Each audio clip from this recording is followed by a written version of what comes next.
This is Dana with Adventures with Dana and Jody. I'm Dana, and my wife's name is Jody. People sometimes think that Dana's the girl and Jody's the boy, but Dana's the boy, Jody's the girl. So, anyhow, this is November 2025 income from our option trades. And I retired, probably 7, 8 months ago. And I get some pension money, not enough to really live comfortably on. And we've obviously saved and did some different things for our retirement income. One of the things we've been doing is trading options, mostly selling cash secured puts and covered calls. And with those two things, with our pension money, we haven't had to touch any of our retirement funds, our 401k, IRA money as of to date. So at this point, I really don't know when we may have to start to tap into that. So, but anyhow, let's just get going and see how we did in November. So if you would be so kind to subscribe, like the video, turn on notifications. And this is the important part here. This is not financial advice. I'm just simply showing what I'm doing with options in this particular video. I'm not telling anybody to do what I'm doing. It works for me. It's my money.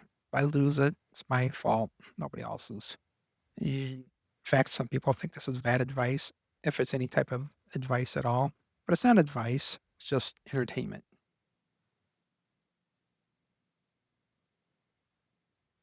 So the way I sort this is by when I close the trade. The first column is when I open the trade. The first column is type of option I'm doing, and this will always be selling something. So I don't know why I have this column, but anyhow, it's there. Next column is when I open the trade. And then the third column is the expiration date of the trade. So when you open a trade, when you sell a cover call or cash secured put, you pick an expiration date.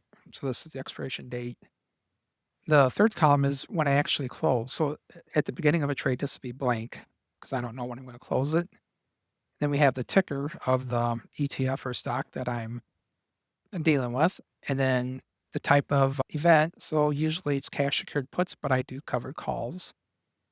And the K here, this is not a strikeout. This is actually a strike price. So this is the price that me and the buyer of the option agrees to for the contract. And the quantity is how many contracts. If you're new to options, you deal with 100 blocks of shares. So this TNA quantity one, that'd be 100 shares of TNA.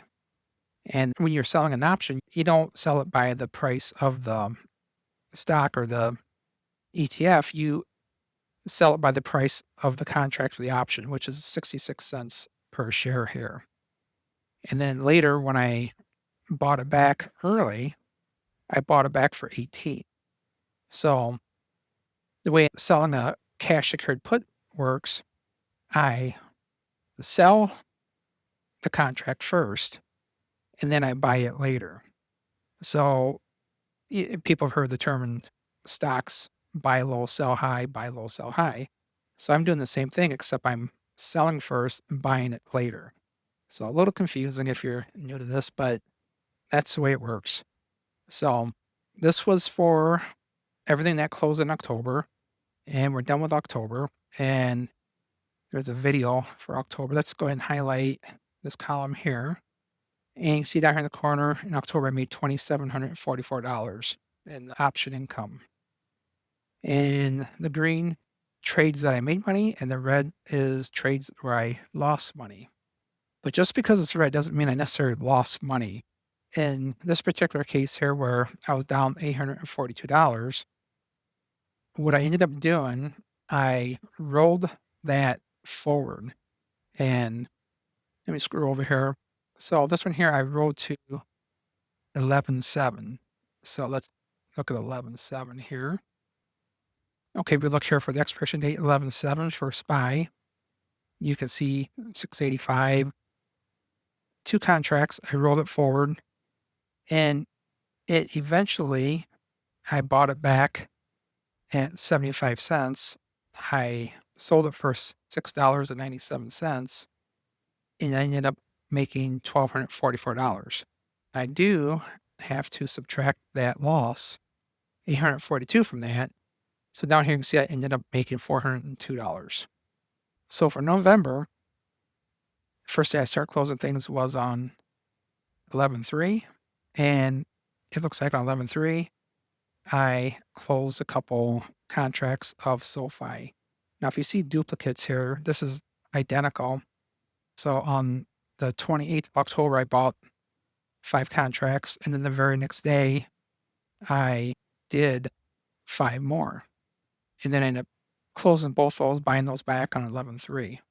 So total, I made around $355 on those 2. Now, right here, I have a couple cover calls that I did. One was on QQQ and one was on SPY. Now, I probably shouldn't include these in here because these are in our retirement accounts.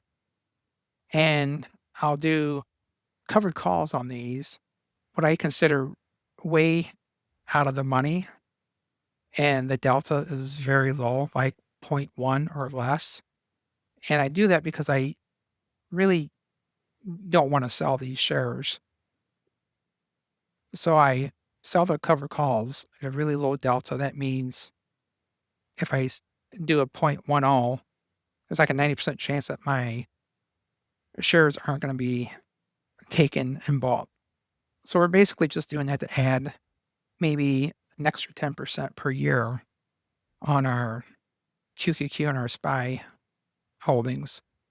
So the reason why I say I probably shouldn't include these is because we're just reinvesting that money. We're not actually pulling it out to live off of. But you can see over here on these 3 contracts here, if I highlight these, look down here, we made $1,600 on those. So the next group here is more typical. Got another contract, SOFI, another cash secured put, strike price 27, ended up making $305 here. StarBucks, I think this was the first time I sold a cash secured put on Starbucks, and we made $260. And to give you an idea how long we hold these for, we sold that contract on the 4th, and I bought it back 3 days later, made $260. And up here on this SoFi one, sold it on 10/27, bought it back on November 4th. So this is 8 days and this is 3 days. On the 29th, we did a couple cash secured puts. One was on SoFi, one was on TNA. So we held both those for 12 days and ended up making 155 on the SoFi, 114 on TNA. And then looks like on November 4th, we sold a couple more cash secured puts on SoFi. SoFi is pretty popular. It goes pretty much sideways and slightly up, and it's somewhat volatile. And so when the price dips down, I sell cash secured put. When the price goes up a couple dollars, I cash out and take the money. So on the 4th, we sold the put. On the 10th, we bought it back. 6 days, made $255. And then did the same thing here. Then I had enough money, so I would need $2,700 as collateral. So I must have had some extra money, and so I had some money to buy one more contract. So I made $27 in 6 days just by putting that money to use rather than letting it sit there. And the cool thing about it is, I said I put that money to use. And with cash secured puts, if my money is sitting there in Fidelity, it's earning 3.5 to 3.75%. Plus, I'm able to use it as collateral for these cash secured puts. So I'm making money 2 different ways with it. So that's really nice. Here on the November 6th, we did another cash secured put on SoFi. Held it for 4 days, made $380. And we did one with TQQQ and made $276. That was 4 days. And then I sold a cash secure put on Uber. That was a new one. And ended up holding that for 9 days, made $128. So in the past, I mainly have done cover calls on TQQQ, TNA, and let's scroll back up again, AMZU, and DPST. And I've been looking at adding some different things to my watch list. You might say, I want to try to find a dozen to 15 different stocks or ETFs that I'll do this with, and depending on which ones are dipped down, what the charts look like, we'll decide. And we'll look at that before we leave this video. So where am I at down here? Here I did another cover call, SPY, made $180. And actually, yeah, that's right. And then we had DPST, 168. And we'll go through each of these. We can see TNA, see the amount of days I've held things. So let's look at this PayPal one. That hasn't turned out as good as I wanted it to. So I sold cash secure put on October 29th. I held it. The expiration was 11/21. On 11/21, it was trading at about $60 per share. And at the time, the strike price was 65. So I was in the hole a little bit with this one. So I went ahead and rolled it forward and lost $740. And let's go down here. So this is still a story to be told later. So I rolled it forward down to here. So here's 11/21 again. So I rolled it forward with a new expiration date of 12/19. So you'll have to tune in on the December update to see how this turns out. However, if I were to punch in, let's say I let this go all the way down to 0, and if I don't touch it, I will end up making 1,076 here. So if you subtract the 740 from that, it'd be eventually, I'm looking at maybe turning this $740 loss into a $336 gain. But we don't know that yet. PayPal is coming back up. The price is like at 63 or 64 now. So it's getting close to the 65. I need to get back to 65. If it doesn't, I'll just roll it forward again around the 19th. I'll roll it forward till January, the third week of January or so. So anyhow, that's the red one. The red's not good. But in my case, red just means to be continued later. And so then we got some more TQQ, and then we have a SOFI one. So SOFI took a dip, and I sold this expiration on the 28th. On the 24th, it came up a little bit. So what I did, I rolled that forward, and that would be down here. And once again, if I punch a 0 in there, which it looks like it's going to be fine, 975. So that $160 loss will turn into 975. So you subtract that out, it'll be what, $815 gain by rolling that forward. So I should end up, unless I close this early, I'll make $800 with this one and this one combined. So these red ones, I just roll them forward, and they typically turn into winners. Now, so if I would have kept on going down and stayed down, then at some point you can't roll it forward too much farther because there's no profit to be had. So if I would totally crash, then I'd be possibly losing some money. But even then, you're losing $500-$600 maybe when you're making 4,000 or 5,000. But down here, we had some little bit of cash, like $5,000 in one of our accounts, and I bought 100 shares of TQQ when it was down, like at 47, like last week or the week before. Must have been around the 24th. And I sold a cover call at 52. Now, the price has gone up to about 54. And as of today, I will probably get a sign. So I'll be selling those shares for 52. So I made 56 on the cover call, which isn't a lot, but I made $400 on the price appreciation of TQQQ. And I don't keep track of that on this sheet, and probably I should somewhere because down here I did something else. So I had 100 shares of QQQ, which is trading for $670 or $80. I'd have to look. 600 some dollars a share. The price had dipped down. Now this is the bad advice warning that I give everybody. So I sold my QQQ and I bought TQQQ. I ended up buying about 1,400 shares at about $47. And then I immediately sold a cash secured put for 51. So by selling that cash secured put, I made $1,708. The price has gone up past 51.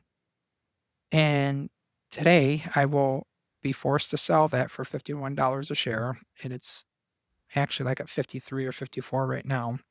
So I'll make an extra $4 a share on top of the 1700 for 1,400 shares. So if you do the math, 1,000 times 4 is what, 4,000 plus another, so 5,600 plus the 1,700. So on the profit, I made like $5,600 and then the $1,700 for the trade. Now, if you look at it a different way, this went up to 54. That would have been another, what, $4,200. So I could have did another $4,200 better if I hadn't done this, or I would have set the strike price at 54. You just don't know. But the cool thing is I made, when you total those together, what I say, 4,600 plus 1,700, so 6,000 some odd dollars in 1 week off of $71,000 in collateral. So that's almost a 10% return in 1 week off TQQ. So now that I will end up with those 1,400 shares, I will take a look.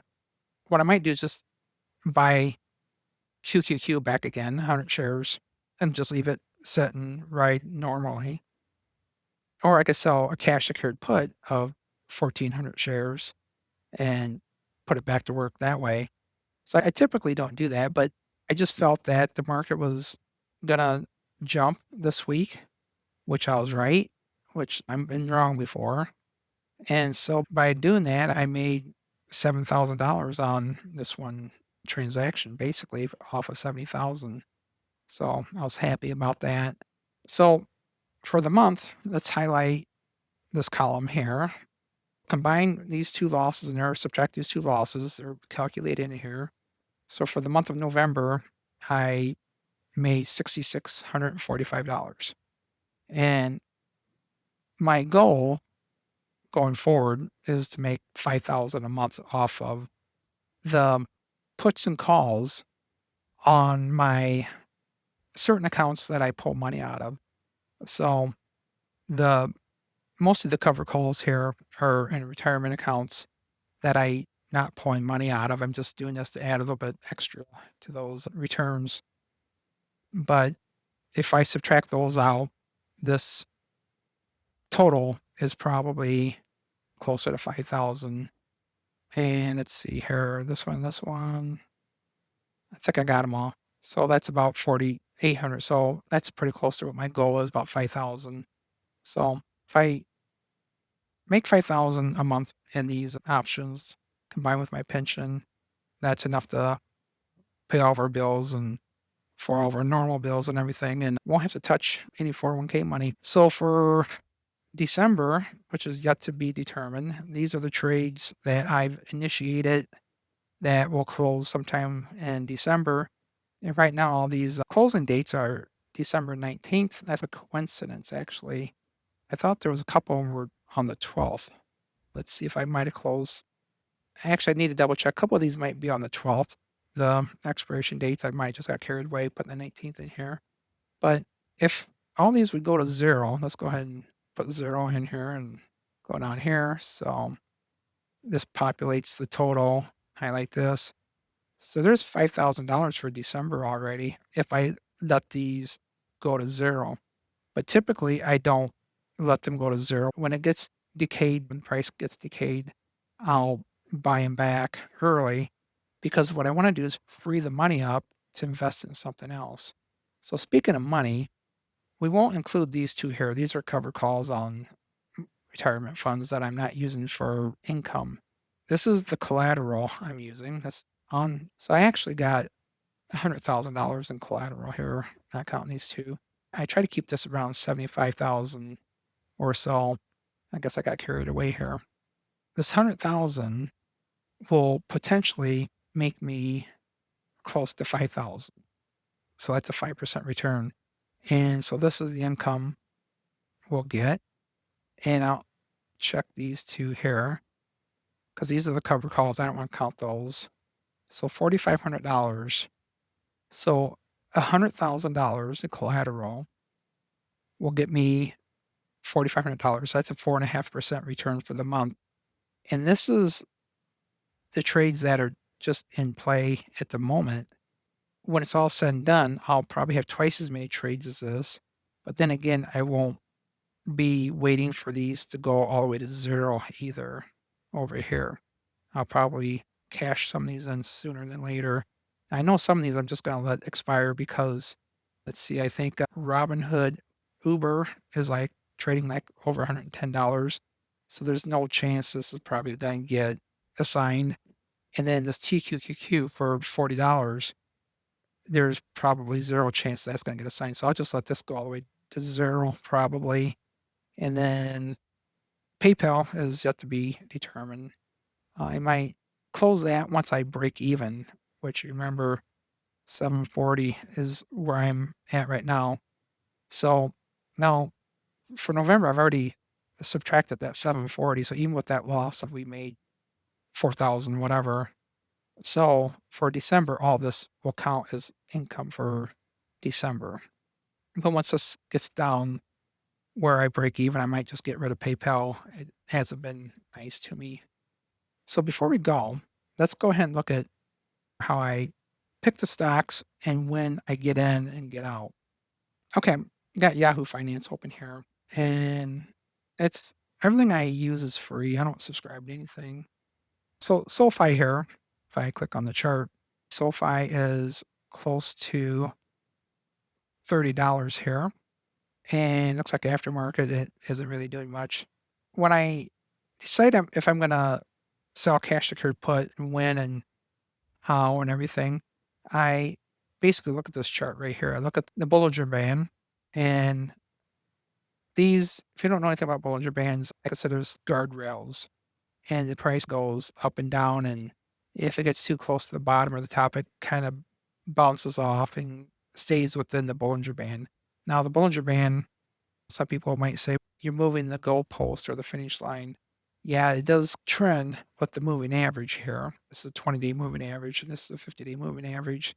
So if I was going to sell cash secured put on SoFi, I really wouldn't want to sell cash secured put right now because it's right up in here, and I would want to wait until it's more down here, more toward the bottom. Because when I sell cash secured put, I'm betting that the price isn't going to go down and I'm going to have to buy those shares. It's not the end of the world if I have to buy those shares, but I prefer not to because I'm just going for income. If I do get assigned the shares, I'll turn around and sell a cash secured put. But anyhow, so once the price is, let's say it's down here, let's say it gets like to 27, I may sell cash secured puts like somewhere at 24 or below. I look at the delta, I look at some other things, and I won't go into the bunch of details about that. So like right now, I wouldn't be selling any cash secured puts on SoFi. And Yahoo, I have a watch list over here. I have QQQ and SPY. I have those there as a reference to see what's going on in general. But SoFi, I have that. You can sort these two. So I have SoFi at the top because that's the one I do a lot of trading with. Same thing with TQQQ and TNA, and then SOXL, DPST. So these are all leveraged, not SoFi. But these here are all leveraged ETFs. Leverage is like double or triple leverage of indexes. And some people think you should stay away from those. I don't mind them for trading options. I wouldn't typically suggest buying them and holding them for long term. That's not what they're designed for. But anyhow, then you see I got Starbucks, Uber, PayPal, AMZU is a double leverage of Amazon, and Robinhood. If you remember, I have a cash secured put currently on Robinhood at 110. That was 80, but it's trading 128. So it would have to go down like 15% before it hits 110, or is that more like 10%, or maybe 15%? Uber's 87, and my strike price is 80. So that would have to drop about 10% to get assigned.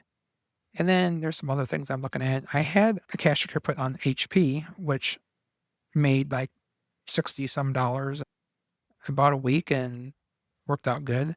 I'm trying a couple of new ones. Celsius, it's the drink that you see in the stores. And then the other one is IoT Samsara Incorporated. So I've been watching that for a while. So if I was going to sell a cash secured put today, the market's closed, but this NVIDIA double leverage one, let's bring the chart up real quick and I'll show you what's interesting about that. So if I click on chart here, and I had to add these indicators in when I click on the chart, you click on this here, and then you can add the Bollinger Band, some different things. So you can see that this has been going down, and it's getting close to the lower Bollinger Band, but the Bollinger Band is also turning down. So next week, I'm going to be watching this and see what's happening. So I'll watch NVIDIA stock in general. Now, this isn't NVIDIA stock. This is the Granite shares double leverage NVIDIA. So if NVIDIA moves $1, this will move $2. So it's more volatile. And NVIDIA can be volatile by itself. If I sell cash secured put, it'd be down here quite a bit. So the other thing I look at is the RSI. And I would prefer if this is like down here, like around 30 rather than 40. 30 means it's starting to get toward the oversold area, and then it should be ready for an uptick. So I'm watching this one.